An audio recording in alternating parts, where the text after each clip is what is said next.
एक भक्तमाल जी में एक कथा आती है, सावधानी से सुनो। महाराष्ट्र के पंढरपुर में एक वैष्णव भक्त थे, उनका नाम था त्रिलोचन दास।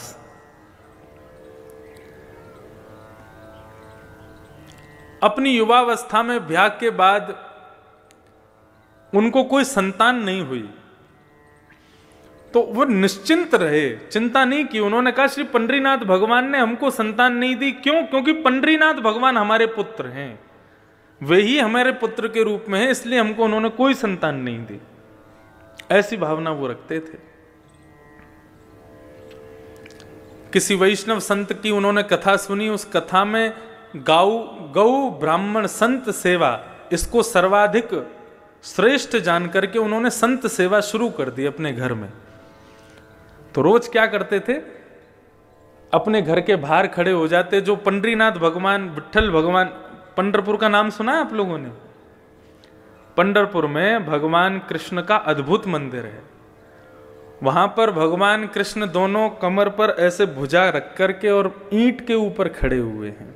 उनका नाम है विट्ठल, श्री विट्ठल भगवान।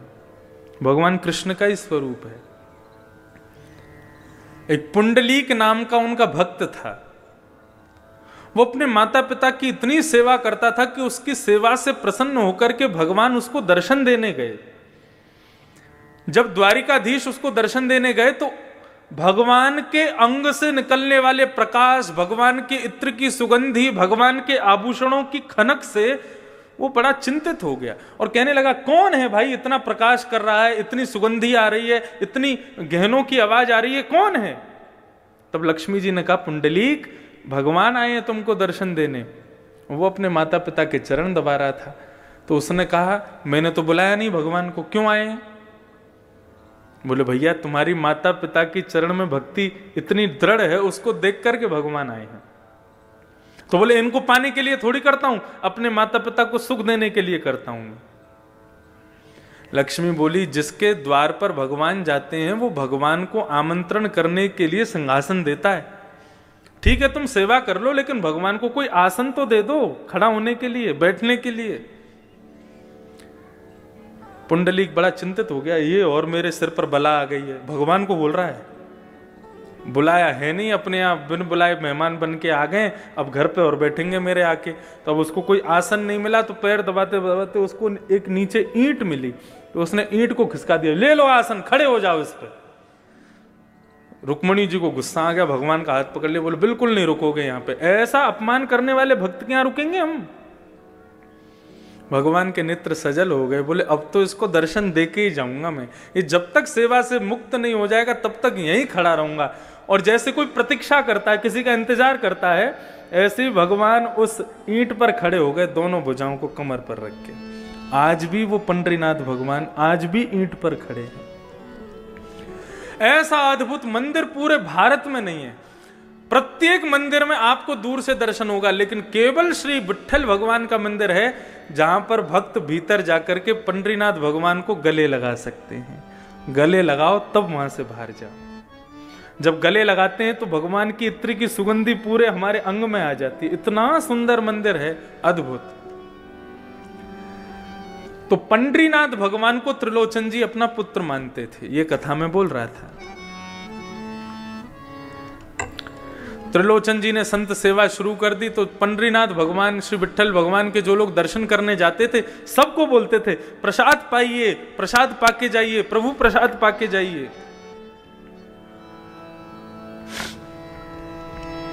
अच्छा, एक मैं नियम आपको बता के जाऊं। इस कथा के जो मुख्य आयोजक परिवार हैं, इस कथा के रूप में हम आपको कुछ दे पाए नहीं दे पाए, ज्ञान दे पाए नहीं दे पाए, हमें नहीं पता आप कितना ले पाओगे या हम क्या दे पाएंगे। ये मन का भाव है और मन से एक भाव प्रकट हो रहा है। पूरी करने की जिम्मेदारी अपने ऊपर रखना भी नहीं। जो यजमान परिवार है उनसे कह रहे हैं हम, भगवान पे ही छोड़ना, वही पूरा करवाएंगे। लेकिन हो सके तो इस नियम को आप शुरू करवा देना। क्या?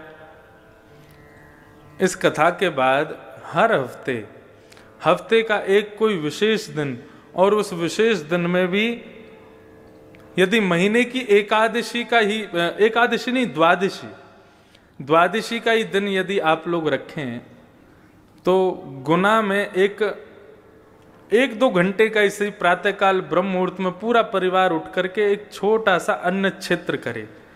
राह पर चलते हुए जितने लोग हैं सबको गरम गरम खिचड़ी और थोड़ा बहुत कुछ ना कुछ, ये महीने में जब जब द्वादशी आवे तो द्वादशी के दिन ये एक नियम इस कथा के एक फल के रूप में आप प्रारंभ कर दीजिए।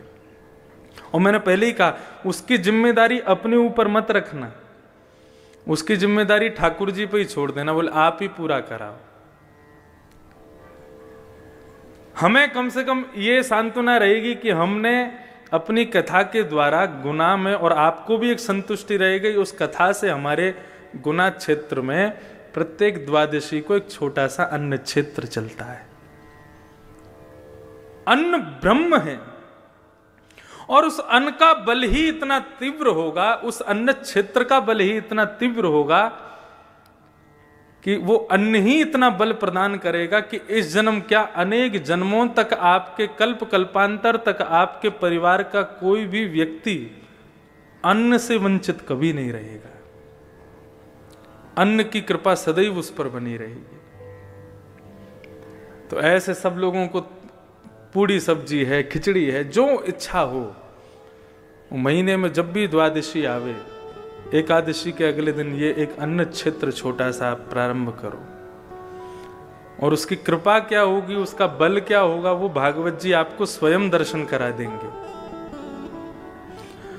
ये आपकी सामर्थ्य के ऊपर है, रोज कर सको रोज करो, लेकिन द्वादशी को हो तो द्वादशी को करो। लेकिन ये अन्न क्षेत्र जरूर।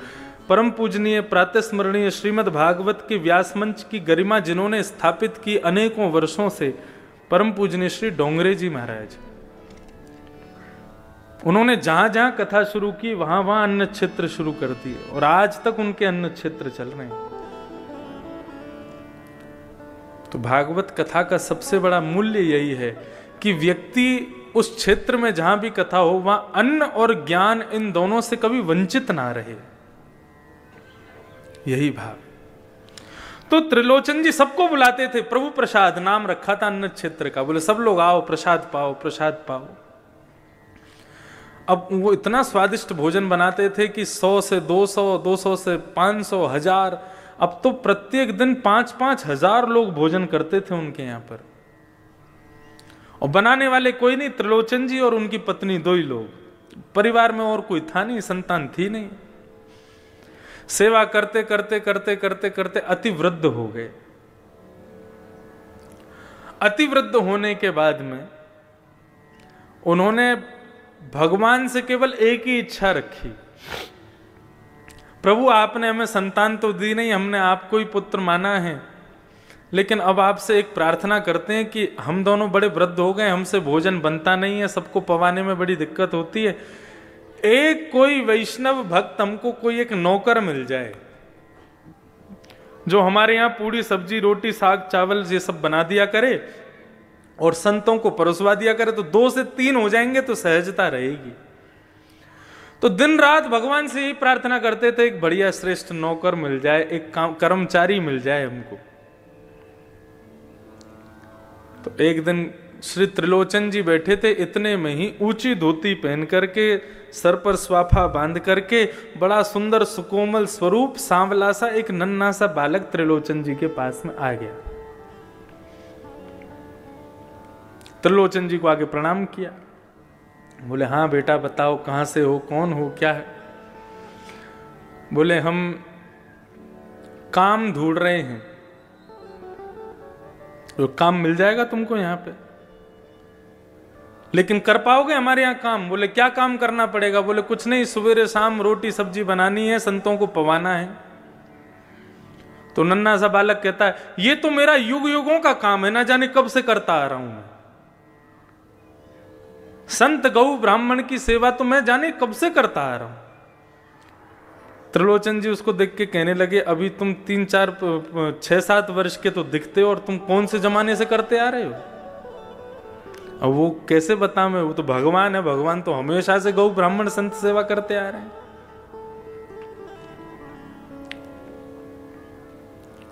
एक पंचतंत्र की कथा में यह भाव बताया जाता है। एक नदी के किनारे एक कुकर, ग्राम सिंह, जिसको साधारण भाषा में कुत्ता बोलते हैं, तो वो ग्राम सिंह गांव का शेर, वो ग्राम सिंह एक नदी के किनारे में रहता था, उसका पूरा परिवार उसके साथ रहता था। वैशाख के महीने में उसकी पत्नी ब्याई थी, बालक हुए थे बहुत सारे। तो एक दिन नदी में बाढ़ आ गई। जैसे ही बाढ़ आई तो बाढ़ आते ही इतना पानी आया कि उस ग्राम सिंह के बच्चे जोर जोर से चिल्लाने लगे, अरे बाप रे, इतना पानी तो हमने अपने पूरे जीवन में कभी नहीं देखा। तुम्हारा जीवन ही कितना सा, 1 महीना पहले तो तुम्हारा जन्म हुआ है, उसमें भी तुम क्या क्या देख लोगे। तो ठीक उसी प्रकार ये त्रिलोचन जी के पास में जो बालक आया वो कह रहा है, मेरा तो जन्म जन्मों का काम है, ना जाने कब से करता आ रहा हूं। त्रिलोचन जी हंसने लगे, बोले अच्छा नाम क्या है तुम्हारा? बोले मेरा नाम अंतर्यामी है। बोले वाह, बड़ा बढ़िया नाम है। तुम्हारे माता पिता कौन है? बोले मेरे कोई माता पिता नहीं है। बोले अच्छा, हमारे यहां काम करोगे? बोले कर तो लूंगा, लेकिन शर्तें हैं मेरी। त्रिलोचन जी बोले क्या शर्तें हैं? बोले सबका भोजन मैं बनाऊंगा, लेकिन मेरा भोजन आपको बनाना पड़ेगा। सबके लिए भोजन मैं बना दूंगा, लेकिन मैं अपने हाथ का बना हुआ भोजन नहीं पाता। ठाकुर जी पूरे विश्व को अन्न प्रदान करते हैं, पूरे विश्व को दाल चावल रोटी सब्जी सब देते हैं, लेकिन ठाकुर जी का भोग हमको ही बना के रखना पड़ता है। ठाकुर जी बोले सबको हम पवा देंगे, लेकिन हमारा भोग आपको बनाना पड़ेगा। त्रिलोचन जी बोले ठीक है, छोटा सा बालक है, छोटा सा इसका पेट है, 2 रोटी में पेट भर जाएगा। दूसरी बात, बोले एक और शर्त है। बोले क्या शर्त है? बोले कि हम 2-4 रोटी नहीं खाते। बोले कितनी खाते हो? बोले 2 सेर आटे की रोटी खाएंगे हम। अब त्रिलोचन जी की पत्नी कहने लगी, सेठानी जी, बोले कोई बात नहीं, पूरे दिन में तुम सबको हजारों लोगों को पवाओगे, 1-8 सेर आटे की रोटी हम तुमको खवा दिया करेंगे, कोई बात नहीं। बोले एक और शर्त है। बोले तीसरी शर्त क्या है? बोले तीसरी शर्त यह है कि हम जितना भी खावें आपको खवाना पड़ेगा। कभी अगर ये बोल दिया बहुत पेटू है, बहुत खाता है, तो मैं छोड़ के चला जाऊंगा, मुझको कभी टोकना नहीं।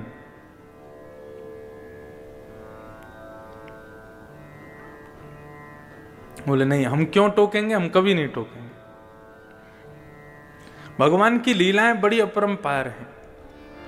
आप लोग कभी उदयपुर की तरफ जाएं, राजस्थान, तो वहां हमारे श्री गोवर्धन नाथ भगवान विराजते हैं, श्रीनाथ जी।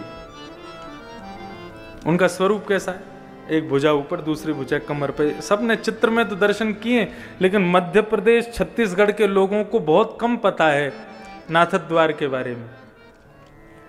तो वहां श्रीनाथ जी का मंदिर है, और श्रीनाथ जी के मंदिर में ही श्रीमद जगत गुरु वल्लभाचार्य जी के सेव्य ठाकुर जी, हजारों वर्ष पुराने ठाकुर जी हैं। इतने से लड्डू गोपाल हैं, हमारे अंगुष्ठ के बराबर के लड्डू गोपाल। उनका नाम है नवनीत प्रिया। नवनीत कहते हैं मक्खन को, प्रिय कहते हैं उससे प्रेम करने वाले, नवनीत प्रिया। तो श्रीनाथ जी का जो भोग लगता है, वैसे ठाकुर जी की भोग की पद्धति ऐसी है कि पूरी रसोई की जितनी सामग्री है वो सारी सामग्री ठाकुर जी के मंदिर में रखनी चाहिए। कैसे? भगवान के मंदिर के आगे पत्तल रख दो, नीचे ही किसी बढ़िया स्टूल पर पत्तल रख करके उसी में कड़ी की भगोनी, उसी में सब्जी का भगोना, उसी में ही रोटी सब्जी सब एक साथ पधरा दो। सब में तुलसी छोड़ दो, कक्ष बंद करके 20 मिनट के लिए ठाकुर जी को भोग लगाने दो। वो नहीं हो सकता तो थाली ठाकुर जी की लगाओ, थाली में ठाकुर जी का भोग लगा के फिर उस थाली को पुनः सब में मिला दो। ये भोग की प्रक्रिया होती है। तो नाथ द्वार में रसोई की सारी सामग्री श्रीनाथ जी के सामने आती है, फिर ठाकुर जी भोग लगाते हैं। लेकिन जो वो छोटे से नवनीत प्रिया जी हैं, वो अपनी गद्दी के सहित उठ करके रसोई में जाते हैं, वहां जाके भोग लगाते हैं। अच्छा, ठाकुर जी के भोग में एक नियम है, क्या? मिष्ठान जो है, मीठा जो है, वो ठाकुर जी की तरफ होना चाहिए। जैसे आपने पूरी थाली लगाई तो ये जितनी भी खट्टी पदार्थ हैं या नमकीन पदार्थ हैं, दाल चावल आदि, इन सबको दूसरी तरफ रखो। मिष्ठान जो है वो ठाकुर जी के आगे सबसे पहले वही रखो, मीठा।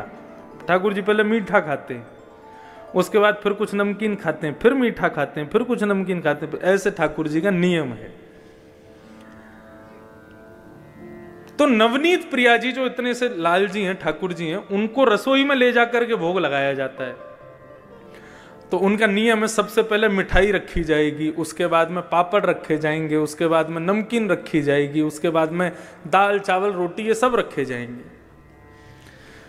तो एक दिन पुजारी जी से गलती हो गई, ठाकुर जी की सिंहासन के आगे उन्होंने कड़ी रख दी, मिठाई की जगह कड़ी रख दी, और कड़ी रख दी और मिठाई रख दी दूर कहीं पर, मिष्ठान खीर आदि कुछ होगा। और जैसे कपाट लगा करके पुजारी जी चले गए, 20 मिनट बाद जब कपाट खोल करके देखा तो सिंहासन पर ठाकुर जी है ही नहीं। अब इतने से गोपाल जी, उनको कहां ढूंढे? साग सब्जी दाल चावलों में ढूंढ रहे हैं, उनको मिल ही नहीं रहे। सब जगह खोज लिया, नहीं मिले तो फिर छन्नी मंगाई, और छन्नी मंगा करके सारे रस पदार्थों को छाना गया। कहां गए ठाकुर जी? सबको छानते छानते अंत में जैसे ही वो कड़ी जो सामने रखी थी उसको जैसे ही छाना, उसमें ठाकुर जी मिल गए। तो पुजारी जी को लगा, वाह आपको कड़ी इतनी पसंद है, अब तो भैया रोज कड़ी बनेगी। अब तो 15 दिन तक रोज कड़ी कड़ी बन रही है महाराज, कड़ी का ही भोग लग रहा है और कुछ लगा ही नहीं रहे। बोले इतनी बढ़िया लगी कि उसमें कूद गए। तो एक दिन पुजारी जी के सपने में रोते हुए भगवान आए। पुजारी जी बोले, क्या हो गया, आप रो क्यों रहे हो? हमसे सेवा में कोई अपराध हो गया? बोले तुम रोज कड़ी कड़ी खवा रहे हो। बोले उस दिन आप कूद गए कड़ी में तो हमको लगा आपको प्रिय है इसलिए लगा रहे हैं। बोले मुझे कड़ी प्रिय नहीं, मैं तो खीर खाने जा रहा था तो बीच में कड़ी पड़ गई, उसमें ही गिर गया मैं। बोले कड़ी नहीं, खीर का भोग लगाओ। तो ये सब अनुभव आपको भी होंगे यदि भाव से सेवा करोगे। तो त्रिलोचन जी ने कहा, त्रिलोचन जी से भगवान ने कहा, कभी हमसे ये मत कहना बहुत पेटू है, बहुत खाता है। यदि कहा तो हम चले जाएंगे। हमारे ठाकुर जी आते हैं हर कथा में, इतने से है श्रीनाथ जी, श्री गिरधर लाल, अभी उनका उत्सव चल रहा था। अभी सुबह आस्था भजन पर भी वो चल रहा है 11 बजे से लेकर के 3 बजे तक। तो 11 से 1 बजे तक अपने घर पर आप कथा सुनो, भोजन पाते जाओ, और 1 बजे फिर यहां आ जाओ, 2 बजे से फिर यहां सुनो। तो उनका उत्सव हम करते हैं हर वर्ष। इतने से ठाकुर जी और उनका 56 भोग लगता है, विशाल पाते हैं ठाकुर जी को भोग। 3 चीज बहुत प्रिय है ठाकुर जी को। सबसे पहला श्रृंगार, अच्छे अच्छे श्रृंगार हों, अच्छे अच्छे अलंकार हों। दूसरा ठाकुर जी को प्रिय राग, कीर्तन कथा, ये सत्संग भजन, ये सब ठाकुर जी को प्रिय है। और तीसरा ठाकुर जी को प्रिय भोग। बस ये 3 ही सेवा के स्वरूप हैं, इसके अलावा कुछ नहीं करना। राग, भोग और श्रृंगार। तो त्रिलोचन जी बोले हमको कभी पेटू मत बोलना। बोले कभी नहीं बोलेंगे। अब तो महाराज भगवान अंतर्यामी ने सेवा करना शुरू किया। कड़ी बनाते हैं, सब्जी बनाते हैं, खीर बनाते हैं, पूड़ी बनाते हैं, रोटी बनाते हैं, अकेले बैठ करके बनाते हैं, और सब संतों को पवाते हैं, सबको पवाते हैं। सब लोग अपनी उंगली चाटते रह जाते हैं, ऐसा स्वाद। और सबसे बड़ी कमाल की बात तो यह कि कितनी भी पंगत आ जाए कभी भी सब्जी कम नहीं पड़ती। और सबको पवाने के बाद फिर ठाकुर जी स्वयं बैठते हैं, सेठ सेठानी पूरे दिन बना बना के खिलाते हैं, पूरे दिन खाते ही रहते हैं। रात्रि में अपना भोग आदि से निवृत्त होकर फिर मालिश करते हैं, तेल लेकर के त्रिलोचन जी के पैर दबाते हैं, हाथ दबाते हैं, शरीर की पूरी मालिश करते हैं। वर्षों से सेवा कर रहे अंतर्यामी भगवान, उनकी सेवा से त्रिलोचन जी की वृद्धता चली गई, बिल्कुल युवा जैसे दिखने लगे। आस पड़ोस के सब लोग कहने लगे, बोले महाराज तुम्हारे यहाँ बढ़िया नौकर आया है, तुम्हारे दिन बदल दिए। देखना बुढ़ापे के बाद युवावस्था आ गई तुम्हारी तो। लेकिन सेठ जी की पत्नी को सब कहने लगे, सेठ जी पर बड़ी कृपा की है तुम्हारे सेवक ने, लेकिन तुम अब भी वृद्ध हो, तुम अब भी बुढ़ी हो, क्यों? बोले सेवा इनकी करता, हमसे तो करवाता है वो। पूरे दिन रोटी बना बना के खिलाना पड़ता है उसको, बहुत पेटू है, बहुत खाता है। जैसे ही ये बात कही है, भगवान अंतर ध्यान हो गए। शाम का समय हुआ, त्रिलोचन जी और उनकी पत्नी ढूंढ रहे हैं, बेटा अंतर्यामी कहाँ हो? पूरा घर खोज लिया, कक्ष खोज लिए, गली खोज ली, मोहल्ले खोज लिए, लेकिन नहीं मिले। इतने व्याकुल हो गए, अपनी पत्नी से पूछने लगे, तुमने कुछ कहा था क्या उसको? बोले नहीं, मैंने तो कुछ नहीं कहा। तो फिर कहां गए? कहीं तुमने गलती से पेटू है, बहुत खाता है, ऐसा तो नहीं कहा? बोले कि मुझसे अपराध हो गया, मैंने अपनी सहेलियों से कह दिया था। ओहो। बस उसी बात को ध्यान करते हुए भगवान के मंदिर में गए। श्री पंडरीनाथ भगवान ईंट के ऊपर खड़े हैं, दोनों भुजा रख करके। त्रिलोचन जी रोने लगे, भगवान के चरणों में प्रार्थना करके बोले, आपने संतान नहीं दी, हमने स्वीकार किया। आपने परिवार नहीं दिया, हमने स्वीकार किया। लेकिन आपकी कृपा से एक वैष्णव भक्त नौकर मिला था हमको, अंतर्यामी। हमसे अपराध हो गया, वो हमें छोड़ के चला गया। प्रभु हमें कुछ नहीं चाहिए, हम जीवन पर्यंत उसको देख देख करके जी लेंगे, लेकिन कृपा करके उसको वापस बुला दो। ऐसा कहकर के त्रिलोचन जी जैसे ही रोने लगे, भगवान से देखा नहीं गया, और सामने खड़े हुए पंडरीनाथ भगवान ही अंतर्यामी के रूप में प्रकट हो गए और सेठ जी को अपने हृदय से लगा दिया। बोले, गौ ब्राह्मण संत सेवा के लिए कोई सेवक आपके घर नहीं आता है। यदि संत सेवा में किसी की अति निष्ठा है तो उसको मेरा ही स्वरूप मानिएगा, वो मैं ही आया हूं। साधारण मानव की संत में कभी इतनी निष्ठा नहीं हो सकती, मेरा ही अंश उसके भीतर जाकर के संत के प्रति निष्ठा को प्रकट करता है, वो मैं ही था।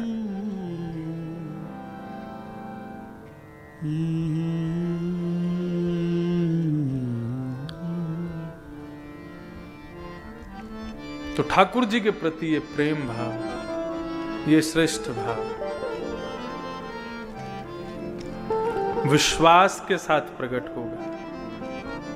तो भक्ति के 3 सूत्र में बता रहा था, विश्वास, दूसरा संबंध और तीसरा समर्पण।